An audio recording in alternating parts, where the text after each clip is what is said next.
Students, today I will teach you the chapter 4 poem of class 9, that is The Lake Islay of Innisfree. So, this well-known poem explores the poet's longing for the poetess and tranquility of Innisfree, a place where he spent a lot of time as a boy. This poem is a lyric. So इस poem के अंदर जो poet है वो अपनी life के spend करने के बारे में बता रहा है कि वो अपनी लाइफ को स्पेंड करना चाहता है और कहाँ स्पेंड करना चाहता है, इनिसफ्री के अंदर. और ये पोएम एक लिरिक है. सो इस पोएम के पोएट है William Butler Yeats. So William Butler Yeats. So let's read out this poem. I will arise and go now and go to Innisfree and a small cabin built there of clay and wattles made.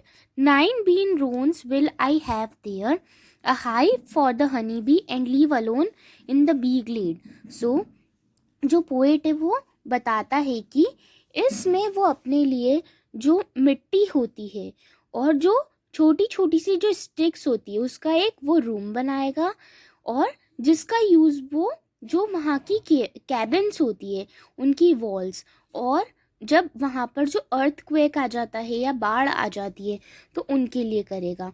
इसके अलावा जब वो वहाँ पर रहेंगे तो वो उनके खाने के लिए उनको कुछ फूड की नीड होगी तो उनके पास में वो अपना कैबिन बनाएंगे. और कैबिन के पास में उन्होंने बोला है कि वो 9 वो लीव्स को वहाँ पर उगाएंगे. सो उसके साथ ही उनके पास वो हनी बी के लिए वो क्या करेंगे, हनी बी के लिए वो हनी को लाने के लिए उनका एक वो क्या करेंगे, वहाँ पे बी हाइव बनाएंगे और एंड जहाँ पर वो अपना एक रूम बनाएंगे और वहाँ पर वो हनी बीज का साउंड सुनेंगे जो कि कैसा होता है, बज़. और वहाँ पर वो बिल्कुल एकदम लोनली रहेंगे और वो पीस के साथ रहेंगे. And I shall have some peace there for peace comes dropping from the veils of the morning where the cricket and there midnight's all a glimmer and noon of purple glow and evenings full of linnet's wings. So poet ये कह रहे हैं कि वो second paragraph में ये कहते हैं कि वो इनिसफ्री के अंदर वो शांति महसूस करेंगे और स्लोली वो एकदम पीस को फील करके उनको धीरे धीरे जब पीस की फीलिंग्स फील होने लग जाएगी तो वो ये भी बोलते हैं कि वो मतलब कैसे पीस फील करेंगे, how he will feel the peace there. जब मॉर्निंग के अंदर क्या होगा, जो बादल्स होते हैं, क्लाउड्स होते हैं, जब वो वहाँ पर रहेंगे तो वो स्काई का जो व्यू होता है उनको क्लियर नहीं होगा. तो उनको ऐसा फील होगा जैसे कि मॉर्निंग ने क्या पहन लिया है, जैसे हिंदी में हम बोल सकते हैं कि घूंघट पहन लिया है और वो छिप चुका है, मतलब हाइड हो चुका है. इसके अलावा वो उस व्यू को देखने के बाद उनको क्या फील होती है, पीस फील होता है. उसके साथ वो ये कहते हैं कि जब जो क्रिकेट होता है वो अपने सॉन्ग्स को गाएंगे तो उन्हें वो जो वॉइस मिलती है वो भी उन्हें पीस देती है.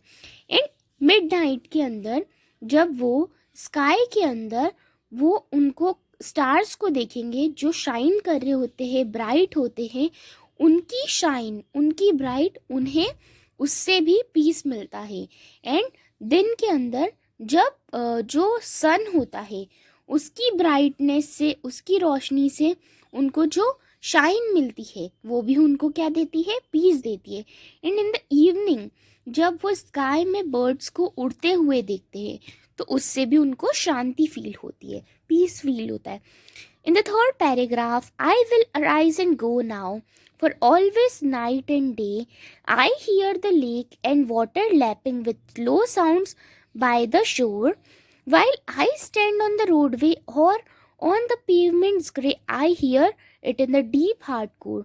And एक लास्ट पैराग्राफ में वो ये कहते हैं कि जब वो इनिसफ्री के अंदर जाएंगे, क्योंकि उस टाइम जब लेक से और सी से जो पानी का उनको सी शोर सुनाई देगा, उनकी जो ब्रेन होते हैं, उनका जो ब्रेन है उसके अंदर उनकी साउंड्स आएंगी। इसके अलावा जो लेक्स होते हैं उसकी जो क्या बोलते हैं उसको स्ट्रीम्स होती है, लेक्स होते हैं, वहाँ पर जो वेव्स होती है उससे भी उनको पीस फील होगा। एंड रोड के कॉर्नर्स पे जो ग्रे कलर के जो फुटपाथ्स होते हैं जहाँ पर वो खड़े होते हैं, तो उनके हार्ट के अंदर एक उनको अच्छी सी मेलोडियस ट्यून सुनाई देगी जो वहाँ पर वो सुनते हैं, तो उनको बहुत पीस फील होता है। So this is the poem the lake isle of Innisfree. In this poem, the poet has described the land of Innisfree very beautifully. I hope you understood this poem very clearly. Thank you so much.